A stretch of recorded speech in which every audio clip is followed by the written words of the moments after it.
This is a really big video for Tokyo Ghoul Season 2, Episode 2, plus 2 OVAs as well that we got to watch at the beginning of March, 2 OVAs, and then we went to Season 2, Episode 2 right afterwards. So click in the link in the description below to go watch my reaction, and then come back here to see my full thoughts and theories about these episodes and the OVAs and everything. So yeah, click away now or be spoiled as to what happened in these episodes. Okay, so joining me as always is Try, who will be helping me with names and everything because there's a lot of new names. So apologies. So yeah, I really like the OVAs a lot because it was there was an OVA for each, like, in a way, faction, right? There was one for the CCG. It's like the new members and kind of living as like life as a human and like hunting ghouls. Then there's a whole flip side OVA where it was following ghouls and everything, and then their whole lifestyle. Well, not like all their lifestyle, but like a lot of focusing more on ghouls more so than humans, kind of thing. And so like I like that kind of concept with the two OVAs. Um, with the Jack one in particular, it was hunting like ghouls and everything. With the uh Pinto, there we go. One, it was all about kind of a day in a life almost of the gourmet, basically, like what he does to on his off time, I guess, and his little side project pet, or whatever what he was talking about, um, which is really cool. Because I really like the girl, the photographer girl, her like quirkiness and everything is really really funny. Um, I'm glad she's not dead because at the very end of Pinto, like had her falling from the sky, took one last photo of like the moon, and then like kind of like closing her eyes like she's gonna die kind of thing, and then him just rescuing her kind of thing, which is really cool. Uh, so that's really cool. A lot of the both OVAs were very very cool with like lore building too, because um, the Jack one actually had the guy from season one, the what was his like actual name? Like I guess his ghoul name or whatever. Like the mobster dude that was fighting with Rize at the very very very beginning of the season. That guy, the guy with the wrench and everything, who tortured Kaneki. What was his name? Jason. That's right. Okay, yeah. So the Jack OVA actually had Jason in it, which was very very cool. He actually fought against the well, now white hair but blue haired glasses guy, which was really really cool. Oh well, yeah, Jason didn't fight him, but he stabbed Jason twice through like buildings, through like a whole like floor structure just to stab into him, which was really really cool. Like how that whole worked out and everything. Um, it was really cool to see him pull out multiple Quinke, because like before we've seen CCG members with only one or two at some instances, but his was um like one kind of Quinke but three times in a way. Like I'm not sure if they were different blades, but they were effectively kind of the same kind of weapon, just like three times kind of thing. So like the guitar case had like one blade in it, but as a backup, there was two blades that shot back down for him to use to stab through the floor to get Jason. Um, so that was really cool. But yeah, so I love that fact how they brought Jason into the OVA. And I was kind of wondering if that bit was going to be the CCG capturing Jason to torture him, um, and then that led to him like breaking out and becoming who he is like afterwards, kind of thing. I thought that was kind of the road they were going to go down, but he got away after that. He got stabbed twice through the back towards front. I think he was looking down and got stabbed, kind of thing. He got stabbed in the back through the front. Um, oh, nice. That's from the manga. That's really cool. Those swords are huge in that picture. Jesus. Yeah, so yeah, through the back, or yeah, into the back through the front, kind of bit, and then he got away afterwards.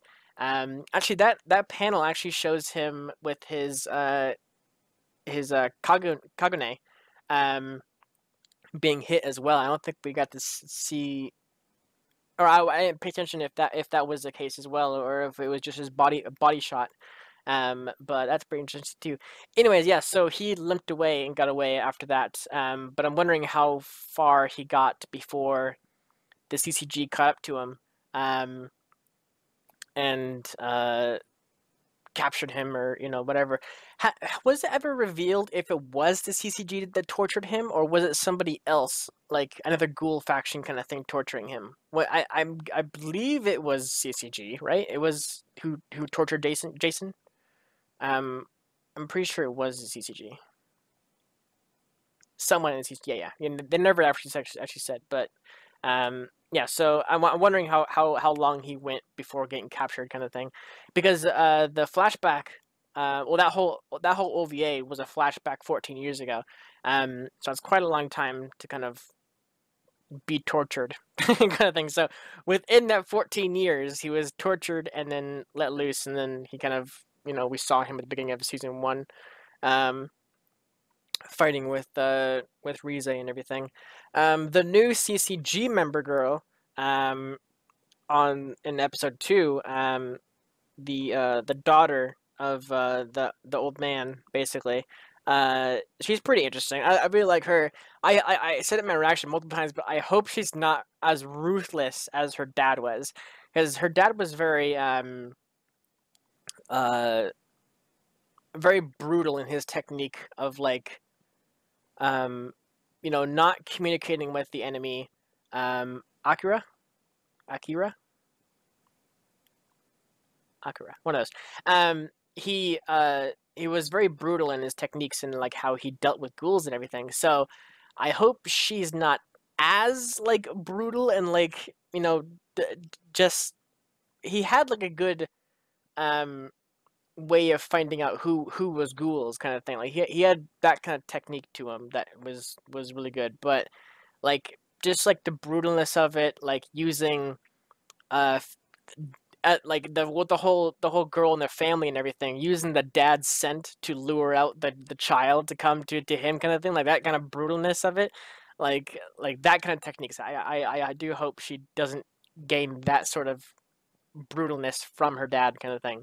But I think she'll be okay in that kind of sense, because she seemed pretty level headed, very book smart, and top of her class, sort of thing. So I don't know. We'll have to wait and see for sure if she's I wonder if she's ever taken out a ghoul before. Like, cause they're pretty young, her and the other kid. So I'm wondering if they're just fresh out of the academy and they haven't actually fought a ghoul yet. And this is like before she becomes like her father in a way. But like I said, right now she's pretty level headed. She doesn't like wasting time. Like, she was talking with Amin about that, how, like, saying a certain thing to somebody over and over and over and over and over again over the course of a whole year, like, she can save 30 minutes off a year, saying something different, kind of thing, something shorter, like yo, or whatever, instead of going like, oh, how are you today, kind of thing, like, save all that extra seconds, kind of thing, in her day-to-day, which is really interesting. She reminds me of that one character from Ruby, CL Soleil, who is all about, like, time management, and she's always looking at the clock and, like, timing things down and everything. And so she kind of, in a way, reminds me of that character. But yeah, so it was really interesting to see the gourmet side of the OVA, him with the girl and everything. Him basically feasting right away, like right when the OVA starts, like, he's feasting on somebody, and then this little girl starts taking pictures of him, like, in his different states and everything, and he becomes interested. It's really interesting that she's not afraid, and I'm wondering if that's just, like, the quirkiness of her that makes it so she's not afraid of it, or him, or ghouls, that kind of thing, or am I right in my theory, in my reaction where I said that maybe she might be a ghoul herself, and she's just kind of like pretending or whatever to not be kind of thing. Um, also, I just reminded myself we saw two new characters that we've never seen before. I don't think. We might have seen them. I'm not sure. Anyways, there's two new characters that were watching over Kaneki, and his group and everything. They were both one-eyed ghouls. They were like twins, basically. Like I'm wondering how have we seen them? Never seen them before. Okay, yeah. Because I was wondering if they might have been the two twins that were fighting in the compound before and the finale. I was wondering if that was going to be them kind of thing, but just got like a new mask kind of upgrade. Because we never got to see their face at all. That we know of. I'm not sure. I don't think we did. Um, those twins were dudes. Okay, that makes sense actually. Yeah, that's right. They were dudes. So yeah, so these are new characters, and they're both one-eyed ghouls, which I believe Toka said. Maybe it was Toka. Someone mentioned that one-eyed ghouls are possible, but it's super rare. And it's just like beyond rare. Like it's legendary for like a one-eyed ghoul to even be able to live like past like birth or whatever. Because I think what the whole process was like a ghoul and a human mate, and then the offspring become one-eyed ghouls. But in childhood, the one-eyed ghouls end up just dying. So it's really rare for them to live like past childhood kind of thing. So seeing how there's twins basically living as one-eyed ghouls and everything are, for one, very cool. And it's interesting that they all like they're basically mirror images of each other, which is also really awesome. So yeah, I can't wait to meet them and everything. We got to see Kaneki kill some more CCG members. I'm guessing. Never really confirmed really, but they look like kind of CCG member type dudes. Um, and an attack on a kind of like an armored car kind of deal. So that'll be interesting to find out what that is all about. Maybe just like killing members of CCG. Then, then we saw a hint, a tease, or what I'm going to call it, of the bandage lady, that was in part of Kaneki's new group. The I just want to call her the mummy because like that's pretty much kind of what I gather. But she started unraveling her bandages and everything, and we saw a bit of her hair. She's got like green hair. I don't remember if that's been like a character that we've seen before. Um, not entirely sure. I mean, it was sort of green. It was kind of like a really dark green. Anyways, the reason why he said that because like I'm wondering if this is the type of show that um taught or shows you a character really early on, and then you kind of forget about them for a while, and then they show up to be the bad guy, something like that. Like for instance, with the Jack OVA, it was the schoolgirl. The schoolgirl just like is very prominent in the episode. Hanging out with the characters and everything, and then later on revealed she's a ghoul and all that kind of stuff. So I'm wondering if this mummy girl, whatever, we've seen her like in the real world. I called that by the way, but it was attacked. Oh, sorry, attacked these guys. When I was watching it, it was so on that. Yeah, it was. I never clicked on it actually. That was one thing I never like clicked like at all. Um, I don't think there was any kind of uh hints or anything.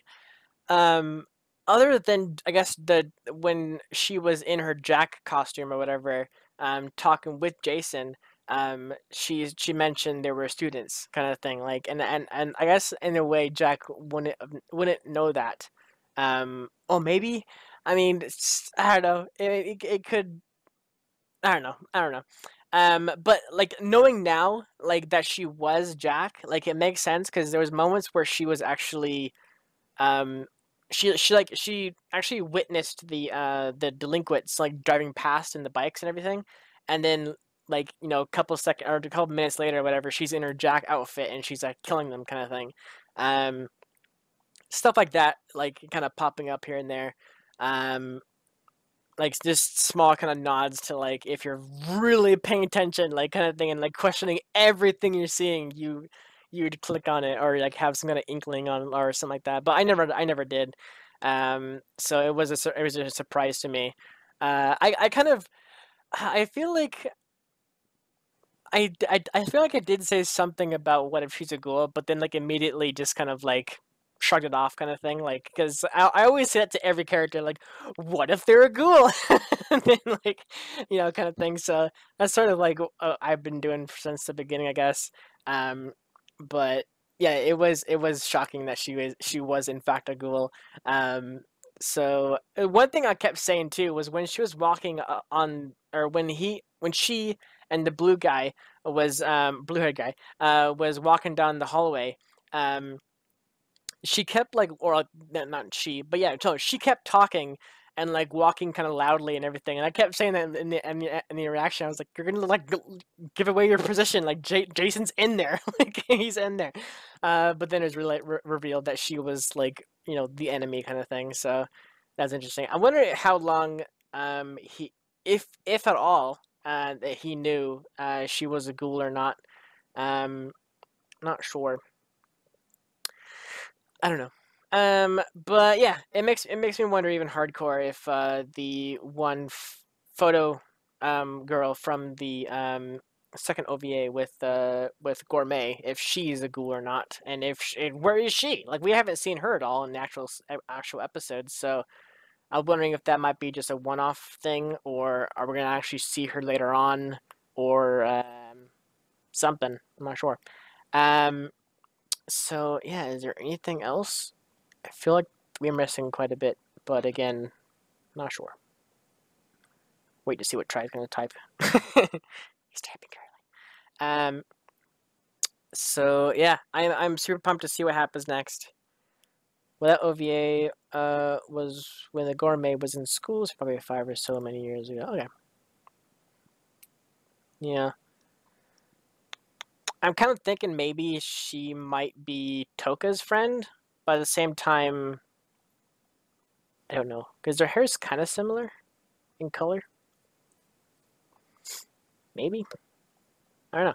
Toka's friend's not with like a spaz, or not a spaz, not like a weirdo like the girl was. So like, I don't think Toka's friend is like human friend is very like hardcore into uh photos and everything kind of like that. So I'm not sure if those match up very well, but it's kind of in my head where I just thought. Um, But yeah, it's gonna be cool to see these characters from the OVAs transfer over from to the show. Like we saw kind of glimpses here and there of new characters that we saw from the OVA, like the blue-haired guy and all of them fighting Owl at the very beginning of episode 2. When Toka's human friend is the same age as Toka, so the gourmet is several years older. Yeah, well, I mean, the girl was, to my understanding, maybe younger than Gourmet. She seemed like a younger generation from Gourmet. Um, but that just could be anime like art style or whatever throwing me off. Um, but yeah. So yeah, it's gonna be interesting to see what happens um with the owl thing and who the owl is and everything, because there's a lot of bits there talking about the owl and how he's different now and everything than what we saw him at the finale attack on the compound or whatever. How he's, I guess, slower or kind of thing. I was thinking maybe because he's more like philosoph. Yeah, he's no, I forgot the word. Damn it! Like mid sentence, mid word, I forgot the word. It's I can't think about it. He's a very like open-minded about the humans and ghouls and how they should be kind of together and live in harmony, that kind of thing. So I'm wondering if in the past when they were fighting him, he wasn't this like open-minded, but now like in this time frame or whatever, the owl is, and he's just kind of like He doesn't want to kill anybody. He doesn't want to hurt anybody. He just kind of wants to do his own thing, or whatever. But people keep coming to attack him, sort of thing. So, um, I'm wondering if something like that is kind of why seems different to the other CCG members, or I should say specifically the two CCG members, because they were the ones who fought him originally. Um, and I'm really wondering where the this guy, the blue haired guy, the white haired guy now, but I wonder how he became white haired, because that was one thing that was just kind of like revealed, like he's got white hair now. I said in my interaction too, but somebody mentioned in one of my comments that the art, or like the act of turning your hair white, is like kind of like the hardcore stress or something like that. I don't know, I can't remember exactly word for word, but it was something like that. Like that's how it becomes white. Um, Maybe he just aged really fast. Yeah, so for whatever reason, I do want to know like how his hair turned white, and what the circumstances was, kind of thing. There you go. Um, that link uh, gives all about the sudden whiteness of the hair. Is that like a real thing? Turn sharks white after her capture following ill-fated fight. Interesting. Okay. Like I'm wondering if like humans actually have that happen. Examples of anime Tokyo Ghoul turns into brutal torture. Yeah, yeah. I'm wondering if that's like a real world. Because that link says sharks and everything, but I'm wondering if it actually mean, or has that actually happened to a human, um, like in real life, kind of thing. Like I'm wondering if that is an actual syndrome, or is this more like a what if kind of theory, kind of thing. I'm not sure because I've never read up on it before, so that's why I'm asking. Anyways, I think that's everything. Is there anything that I missed? Well, says Try.